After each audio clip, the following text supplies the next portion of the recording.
ஜெயலலிதாவுக்கு சொந்தமான நகைகளை தமிழ்நாடு அரசிடம் ஒப்படைக்க ஆணை பிறப்பிக்கப்பட்டுள்ளது. முன்னாள் முதல்வர் ஜெயலலிதாவுக்கு சொந்தமான நகைகளை தமிழ்நாடு அரசிடம் ஒப்படைக்க வேண்டும் என்று ஆணை பிறப்பிக்கப்பட்டுள்ளது. மேலும் விவரங்களை தருகிறார் நமது செய்தியாளர் செந்தில்நாதன்.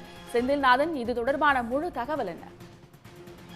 ஜெயலலிதாவிடமிருந்து சொத்து குவிப்பு வழக்கின் போது பறிமுதல் செய்யப்பட்ட பல கிலோ எடையுள்ள தங்கம், வெள்ளி, வைரம், வைடூரிய நகைகளை கர்நாடக அரசு ஏலம் விட வேண்டாம், மாறாக உடனடியாக அதை தமிழக அரசிடம் ஒப்படைக்க வேண்டும் என சொத்து குவிப்பு வழக்கின் சிறப்பு நீதிமன்ற நீதிபதி உத்தரவு பிறப்பித்திருக்கிறார்.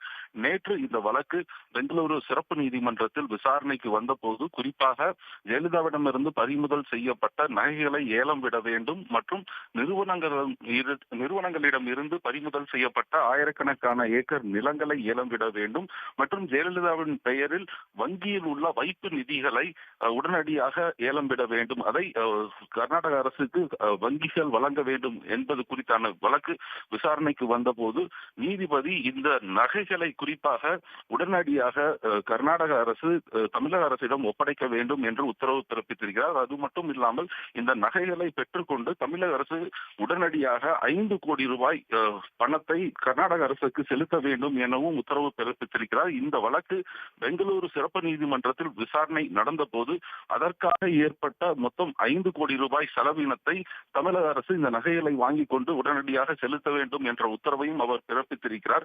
ஏற்கனவே இந்த ஏலம் விட வேண்டிய நிலங்கள் மற்றும் ஜெயலலிதா பெயரில் உள்ள வைப்பு நிதி, வங்கியில் உள்ள வைப்பு நிதி ஆகிய 2 சொத்துக்களின் தற்பொழுது சந்தை மதிப்பு நிலவரத்தை நீதிமன்றத்தில் ஒப்படைக்க வேண்டும் என அதிகாரிகளுக்கு அவர் உத்தரவு பிறப்பித்திருக்கிறார். அந்த மதிப்பீடு வரும் வழக்கு விசாரணை அடுத்தபடியாக வரும்போது இங்கே தாக்கல் செய்யப்படும் என லஞ்ச ஒழிப்பு போலீசார் அவர்கள் தெரிவித்திருக்கிறார்கள். அதை காலதாமதமின்றி உடனடியாக நீதிமன்றத்தில் தாக்கல் செய்ய வேண்டும் என்று உத்தரவு பிறப்பித்திருக்கிறார். தற்பொழுது கையில் இருப்பது இந்த தங்க நகைகள் தான், அதை வீணடிக்க வேண்டாம், உடனடியாக இதை ஒப்படைத்து விட்டு அதை தமிழக அரசு ஏலம் விட்டுக் கொள்ளட்டும், மாறாக இந்த செலவு 5 கோடி ரூபாய் ஏற்பட்ட செலவை தமிழக அரசு கர்நாடக அரசுக்கு செலுத்த வேண்டும் என்ற உத்தரவை அவர் பிறப்பித்திருக்கிறார்.